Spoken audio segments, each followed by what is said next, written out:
মধ্যপ্রাচ্যে বাড়ছে যুদ্ধের দামামা।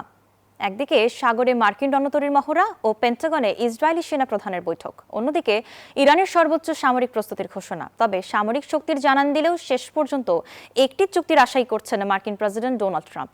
অন্যদিকে যুদ্ধের এই তীব্র উত্তেজনার মধ্যেও স্বাভাবিক ছন্দে চলছে ইরানের জনজীবন। ইরানের সর্বোচ্চ নেতার যুদ্ধের হুঁশিয়ারিকে পাত্তা দিচ্ছেন না ডোনাল্ড ট্রাম্প। উল্টো সাগরে শক্তিশালী মার্কিন রণতরী মোতায়েনের ভয় দেখিয়ে তেহরানকে চাপে ফেলার চেষ্টা করছেন তিনি। পেন্টাগনে ইসরায়েলের সেনাপ্রধানের সাথে গোপন বৈঠকে সেরেছে যুক্তরাষ্ট্র। তবে মার্কিন প্রেসিডেন্টের আশা, শেষ পর্যন্ত ইরান আলোচনায় ফিরবে এবং একটি সমঝোতা হবে। ইরানও যুদ্ধের জন্য পূর্ণ প্রস্তুত। গত বছরের সংঘাতের চেয়ে এবার তাদের শক্তি বেশি বলে দাবি দেশটির বিপ্লবী গার্ড বাহিনীর। তবে এমন উত্তেজনার মাঝেও ন্যায্য ও সমান শর্ত পেলে ইরান আলোচনায় বসতে রাজি বলে জানালেন দেশটির পররাষ্ট্রমন্ত্রী আব্বাস আরাকচি।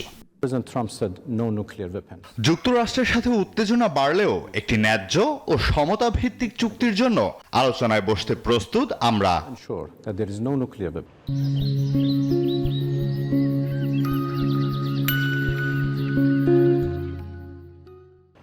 সাগরে বিশাল মার্কিন বহর এগোলেও তেহরানের রাস্তায় এর কোনো ছাপ নেই। ক্যাফে থেকে ট্রাফিক সবই স্বাভাবিক। যুদ্ধের অভিজ্ঞতায় পোড় খাওয়া মানুষগুলো হামলার ভয়ে আর শহর ছাড়তে নারাজ। আমরা তেহরানেই থাকব এবং পরিবারের দেখাশোনা করব। গত বছরের যুদ্ধের স্মৃতি সঙ্গী করেই যে কোনো জরুরি পরিস্থিতি সামলে নিতে নিজ শহরেই অটল থাকার প্রত্যয় তেহরানবাসীর। নিবির আমিন, নিউজ 24।